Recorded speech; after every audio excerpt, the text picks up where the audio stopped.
연일 시끄럽네요. 97 부동산 대책 나오고 나서 오늘은 또 국세청장님 얘기가 또 좀 크게 나온 것 같아요. 물론 97 대책 할 때 국세청장님이 30억 이상 부동산 거래는 들여다보겠다라고 얘기는 했어요. 전수조사하겠다. 30억 이상은 전수조사를 한답니다. 야, 이게 쉽지 않아요. 그런데 올림픽 파크 포레온도 대상에 들어가더라고요. 올림픽 파크 포레온이 언제부터 30억이 넘었는지 제가 미처 못 봤는데 30억 넘는 아파트 마영성도 있고요. 전수조사 대상에 들어가는 아파트가 너무 많아졌어요. 가격이 많이 오르긴 했습니다. 그런데 30억에서 끝나지 않고 20억 넘는 주택은 세무조사를 하겠다라고까지 얘기하셨어요. 새로 부임하신 국세청장님이 원체 조사에 또 통달하신 분이라고는 얘기는 들었는데 아주 강력하게 나오는 것 같습니다. 이번 정부가 수요 대책, 최근에 이제 공급 대책도 발표하고 거기에 뒤에 압박 카드까지 집어 넣어가면서 전방위로 시장 분위기를 지금 식혀가고 있는 것 같습니다. 이제 그런 부분은 좋다 이거죠. 그런데 그러면 이렇게 하면 부동산 특히 주택시장 쪽은 조금 숨고르게 들어갈 수밖에 없지 않을까라는 생각은 해요. 대출 규제도 있고 거기에 이제 자금줄도 잡고 심지어 연말까지 또 전세대출 관련해서 DSR이나 이런 부분도 준비하고 있고 또 공정시장가액 비율은 내년이라고 하지만 공시지가 현실화도 지금 카드는 들고 있고 뭐 이런 전방위적인 어찌 보면 정부가 이번엔 좀 강력한 정부잖아요. 이제 국회도 입법기관까지 입법과 행정을 아우르면서 정책을 펴다 보니까 전방위적으로 일치단결해서 한 방향으로 가고 있는 느낌은 분명히 있는 것 같습니다. 그래서 예전에 여러분들이 생각하셨던 부동산 정책하고는 확연히 느낌적인 느낌이 다르다. 이 느낌으로만 끝나진 않을 것 같습니다. 이제 그런 부분이 좀 있고 예전에 이런 느낌을 받았던 부동산 정책이 이명박 정부 당시에 있었어요. 엄청난 공급을 쏟아부으면서 그때는 좀 강력했어요. 그때 당시만 해도 이렇게까지 강력하진 않았던 것 같다라는 느낌이 좀 있습니다. 그래서 뭔가 뭐 수요 대책, 공급 대책 가지고 일일비비하는 아주 이제 좀 부분적으로 뭐 이게 되겠어, 뭐 안 되겠어, 뭐 이런 얘기들을 많이들 하시는데 저는 그거보다는 국민들이 체감하는 실질적인 방향성이 더 중요할 것 같아요. 그런데 그런 부분에서는 국세청의 이 세무조사가 강력할 것 같다. 특히 고액 자산가들한테는 엄청난 충격으로 또 부담으로 이렇게 다가올 것 같습니다.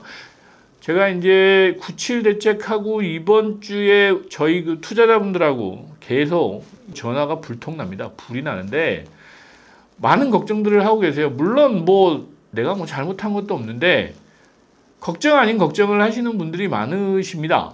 뭐 잘못한 것도 없는데 왜 이렇게 걱정을 하시냐라고 말씀을 드리긴 했지만 그 외에 시장 분위기는 싸늘하게 또 식을 수 있다라는 부분은 분명한 것 같습니다. 지금 다른 정부하고는 좀 다르게 실행력이라고 할까요? 제가 이제 예전 대통령하고는 다른 이재명 대통령 같은 경우는 그 국무회의를 실시간으로 이렇게 방영을 해주잖아요. 잘 안 보는데 제가 이제 이 정치 쪽 기사나 이런 쪽은 잘 안 봅니다. 실시간으로 그거를 그 중계를 해주니까 안 볼 수가 없더라고요. 그래서 잠깐 이렇게 보면 대통령이라기보다는 무슨 팀장 같은 느낌이기도 해요. 팀장 같은 느낌으로 업무 지시를 하시는 거 보면 와, 이거 무섭다. 예를 들면 국세청장, 국토부 장관인데 그래도 일국의 장관이시잖아요. 그 장관들을 회사로 보면 대표이사하고 팀장급들 이런 부서장들 모아놓고 일하는 그런 스탠스로 나라의 행정을 보고 계신다라는 무서운 일입니다. 전례 없는 이런 모습들을 많이 보고 있어서 지금 현재 국세청장님이 20억, 30억 이런 고가 주택 거래에 대해서 하겠다는 게 그냥 던진 말은 아닌 것 같습니다. 그리고 여러분들 또 하나 아셔야 될 게 있어요. 예를 들면 20억, 30억 부동산 거래의 DB라고 하죠. 데이터베이스가 쌓이기 시작하면 앞으로 다가올 26년도 세제 개편부터 시작해서 많은 데 활용되지 않을까라는 생각을 해요. 그리고 국세청장님이 취임하시면서 그랬죠. 탈세 이런 부분은 철저하게 다 찾아내겠다. 뭐 최근에 들어서 미납 추징금은 뭐 100만 호 뭐 가까이가 넘는 것 같은데 그 집들을 다 쫓아다니면서 받아내겠다라는 엄청난 각오를 밝히시던데 이런 것들이 전반적으로 부동산 이런 심리에도 영향을 좀 미치고 있다라는 건 분명한 것 같습니다. 그래서 뭐 여러분들한테 이런 뭐 공포감을 불러일으키자고 말씀드리는 게 아니고요. 실질적으로 지금 이 정부의 초반입니다. 이제 취임한 지 100일 뭐 기자회견 하신다고 하는데 아직 3개월 채 지금 3개월 지났군요. 이제 6월 3일이니까 3개월이 좀 지나셨는데 3개월이 지난 사이에 정말 많은 일들이 벌어지고 있는 겁니다. 이런 실행력이라고 하면 4년 9개월 남았잖아요. 4년 9개월이 어떻게 갈지를 모르겠습니다.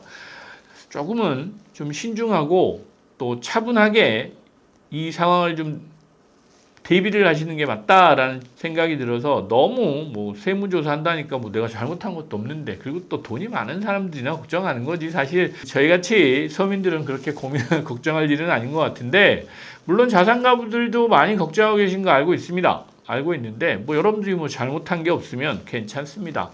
잘못을 한 사람들이 잠못 들고 있다라는 부분만 이해하시면 될 것 같아요. 그러나 시장 전반에는 분명히 심리적으로 압박감은 있다. 그래서 부동산 시장에 거래나 이런 실수요자들 외에는 상당히 위축될 수밖에 없는 부동산 시장 상황이다라는 부분은 분명한 것 같습니다. 그럼에도 불구하고 최근에 강남의 빌딩 시장은 활활 타오르고 있습니다. 이제 막 불을 지펴서 타오르기 시작하고 있다라는 부분도 시간을 내서 다시 한번 말씀드리도록 하겠습니다. 네, 감사합니다.